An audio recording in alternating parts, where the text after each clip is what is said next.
ഈ പ്രപഞ്ചത്തിൽ ജന്മമെടുക്കുന്ന സമസ്ത ബാലകരും പൂർണ്ണമായും സംസ്കാരശൂന്യർ തന്നെയായിരിക്കും. അവരുടെ ഉള്ളിൽ ഒരിക്കലും ജന്മമെടുക്കുന്ന സമയത്ത് നല്ല സംസ്കാരങ്ങളും ഉണ്ടാവുകയില്ല, നീചമായ സംസ്കാരങ്ങളും ഉണ്ടാവുന്നതല്ല. അതിനർത്ഥം ജന്മമെടുക്കുന്ന സമയത്ത് ബാലകർക്ക് ഗുണങ്ങളും ഉണ്ടാവുന്നില്ല, ദോഷങ്ങളും ഉണ്ടാവുന്നില്ല. അപ്പോൾ ഈ ദോഷങ്ങളും ഗുണങ്ങളും അവരെപ്രകാരമാണ് പ്രാപ്തമാക്കുന്നത്? ഇതിനെപ്പറ്റി നിങ്ങൾ എപ്പോഴെങ്കിലും ചിന്തിച്ചിട്ടുണ്ടോ? ഏത് കാര്യങ്ങളാണോ സ്വന്തം മാതാപിതാക്കളിൽ നിന്നും നിരന്തരമായി സന്താനങ്ങൾ ശ്രവിച്ചുകൊണ്ടിരിക്കുന്നത്, അതായിരിക്കും ആ സന്താനങ്ങളുടെ ഹൃദയത്തിലെ സംസ്കാരമായി മാറിത്തീരുന്നത്. ഉദാഹരണമായി, വറ്റാതെ ഒഴുകുന്ന നദീതീരം എപ്പോഴും തണുത്തുറഞ്ഞിരിക്കുന്നതിന്റെ കാരണം ആ നദി തുടർച്ചയായി ഒഴുകുന്നത് കൊണ്ട് തന്നെയാണ്. അതായത് മാതാപിതാക്കളുടെ ഹൃദയത്തിലുള്ള ആഗ്രഹങ്ങൾ തന്നെയാണ് അവരുടെ സന്താനങ്ങളുടെ മനസ്സിലെ ദോഷങ്ങളായും അല്ലെങ്കിൽ ഗുണങ്ങളായും ജന്മമെടുക്കുന്നത്.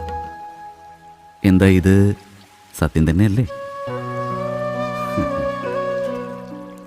എന്നിരുന്നാൽ തന്നെയും സ്വന്തം സന്താനങ്ങളിൽ എന്തെങ്കിലും ദോഷങ്ങൾ ദർശിക്കാൻ ഇടവരികയാണെങ്കിൽ അപ്പോൾ ആ മാതാപിതാക്കൾ ആശ്ചര്യവും ദുഃഖവും പ്രകടിപ്പിക്കാറുണ്ട്.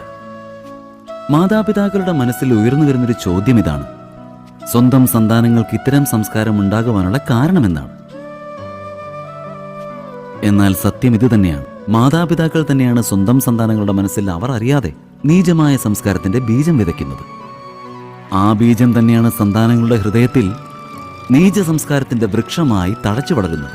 അതായത് സ്വന്തം സന്താനങ്ങൾക്ക് നല്ല സംസ്കാരവും ധർമ്മമാർഗവും പ്രാപ്തമാകണമെന്ന് ആഗ്രഹിക്കുന്ന ഓരോ മാതാപിതാക്കളും ആദ്യം ചെയ്യേണ്ടത് അവരുടെ മനസ്സിലെ ആഗ്രഹങ്ങൾക്ക് നിയന്ത്രണം പാലിക്കുക എന്നതാണ്. ഇതല്ലേ അനിവാര്യമായ കാര്യം?